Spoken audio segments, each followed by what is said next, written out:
Wa alaikum salam. Waye wannan kamar garus? Hasina!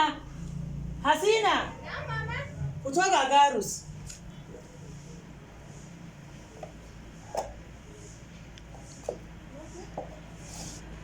Waya ce ake amfani da ita kuma aka yi diddigi wannan shi ne da waya sannan kuma a nan gidan ake amfani da waya kuma an kashe wannan wanda yake amfani da waya.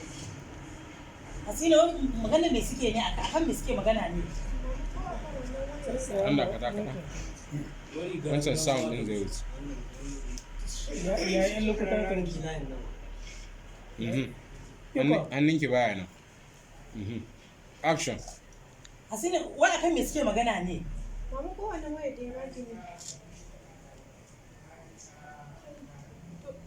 To bari in je in ɗauko muku ainihin sun san tafi da ita.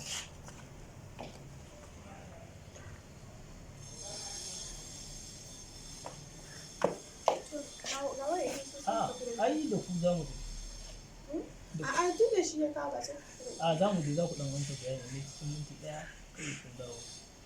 Mama ke kada ki yi shi ne sun san tafi da ita. A'a ki rike wai ai tare za mu je da ki rike kawai a ni. A wai da idan ki yi shi ne sun san. A'a ba shi dai kawai ki rike Ana tare. mama. Tare za mu ai a'a na tafi ni kadai. Ya goyi yalla bai babu yanda za a cire su tunda ni zabuwar ta tasarwa sarkaina ne.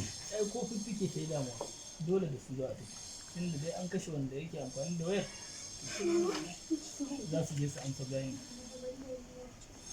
Ku yi haƙuri hajiya idan muka je kawai bayani za ku dama wannan shine matsalar take a kansa amma bai fi minti biyar ba za ku dawo.